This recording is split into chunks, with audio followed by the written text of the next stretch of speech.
Hello, this is Mike with MatterFix.io, and this is another one in our series of pro tips videos that we're doing for the Matterport service provider community. And in these videos, we go through common occurrences, things that can happen where your camera may be damaged, how to evaluate what the damage level is, and then how to choose which repair option is best for you in your particular situation. This particular video we're calling, "Whoops, I dropped my camera, now what?" This is a very common occurrence. You may say, "Oh, I'll never drop my camera," but in our experience, it's not a question of if you're going to drop your camera, it's more a question of when. Now, anytime when you have damage to your Matterport camera, you've got several different options for getting repairs done. Matterport will do repairs. They're particularly good if your camera is still under warranty. The initial factory warranty on them is good for a year. And even though they typically don't cover, manufacturer warranties typically don't cover physical damage, a lot of times they can work with you if your camera is under warranty. Now, if you're out of warranty, of course, you can still send it to Matterport. You can also send it to us at MatterFix. Our prices are very competitive. Most times when a camera is dropped, the cost to get it repaired is $250 plus shipping.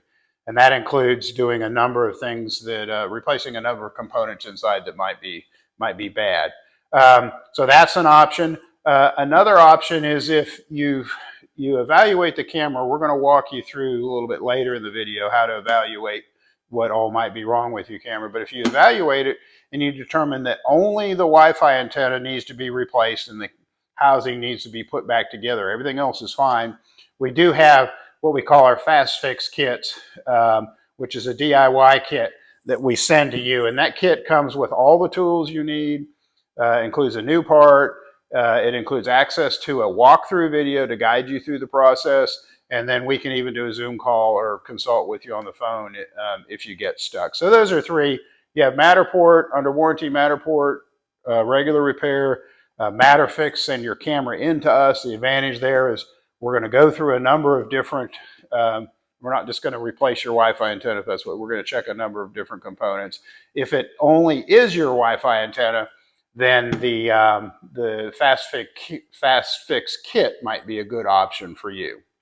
So now let's talk about what can happen when you drop your camera. As you can imagine, the camera is probably 8 pounds, and falling from 5 to 7 feet off of a tripod onto a hard floor, as you can imagine, it can cause a lot of damage. There's the stuff you can see visually. Typically, the top's popped off, the Wi-Fi cable may or may not be broken, maybe the bottom popped off, the housing not lined up correctly, just not fitting back correctly. Those are the things you can see. But in addition to what you can see, what we've got here, this is a Pro2 light camera. The back is on it. You probably recognize the back. You turn it around here. We've removed the bottom plate, the top plate, and the front housing.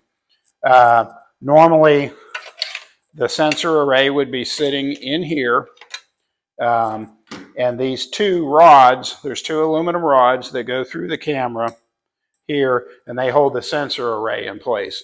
So what quite often can happen is the metal chassis, if the camera falls and hits on a corner, this metal chassis can get bent or distorted. So everything may look fine from the outside, but you could have that on the inside. Very common occurrence is these sensor support rods can get bent. Since they're holding the array in, when it falls, that jar can quite often bend these. You can have damage to that's your mount, and there's a bolt that goes through there, a shaft that goes through there, and there's an electric motor in there, the stepper motor. You can have damage to that assembly. Sometimes when the camera is on a tripod, when it falls and it torques it a little bit, that can be damaged. So that's another thing that you really can't see that might be damaged. So when your camera's fallen, you've got the external things, the things you can see that are obvious, and then you possibly have some things on the inside going on. So how would you check for problems inside the camera? I'm going to walk you through some quick little testing procedures that you can do to see if you might have some of these other issues with your camera. One thing is you can twist the mount like this. You should always, with a Matterport camera, there should be no play in it. It shouldn't wiggle, and there should be a firm, consistent resistance when you turn this around, and you never should hear a clicking or any kind of jumping sound or anything inside there. If you hear any of that, it's very likely that something in the clutch mechanism has gotten damaged. The next thing you do is go ahead and turn your camera on and make sure you don't get an error message. Sometimes when the camera's been dropped, some of the connections can get out of line inside the camera and can cause an error message. You can also get an error message if the sensor array has been broken, if one of the cameras or something in the array is broken. If that's the case, that camera is going to need to go back to Matterport because it's going to have a new sensor put in it and be recalibrated. But some of the other error messages that you might get, like a 03 up or 03 mid, a lot of times those can indicate a problem with some of the connections in the camera not being seated correctly. But if you don't have that problem, turn the camera on, put it on your tripod, connect with your capture app, and go ahead and initiate a scan. When the camera, if you scan with a Matterport camera a lot, you're very familiar with how it moves. It has 6 different positions that it goes to. You push the button, it moves a sixth of the way around and stops. And that movement is very smooth. So you want to make sure that it's moving like that. If it's doing any jumping, any kind of vibrating, any bouncing or anything like that, or if you hear any clicking or anything inside the camera, like the clutch, then that's the indication that you've got a problem. Any of those things are an indication you got a problem inside the drive motor. Now, if that checks out okay, then the next thing you want to do is do a complete scan, and then in your capture app, go ahead and open it up and look at the vertical seams. When the camera captures or does a sweep, it stops 6 times, and so there's 6 images that it lines up and stitches together to make the scan inside the capture app. And you're looking at a preview in the capture app, so the coloring of the images is always weird. But those vertical seams where those 6 images come together, they should be lined up pretty close. If they're off, a quarter of an inch or something at 12 feet, that's not bad. But if you notice anything significant in any of those stitching lines where there's out of alignment, then that's a sign that most likely the sensor rods in the camera probably are bent. Possibly the chassis is bent too. So you do that, check that out, check the stitching. Next thing you want to do is move the camera 3 or 4 different positions. Make sure you don't have any problem getting alignment. If you're moving 4 or 5 feet, the camera should have no problem getting alignment. If you do have a problem there, then that indicates the camera is going to need to be sent in for service.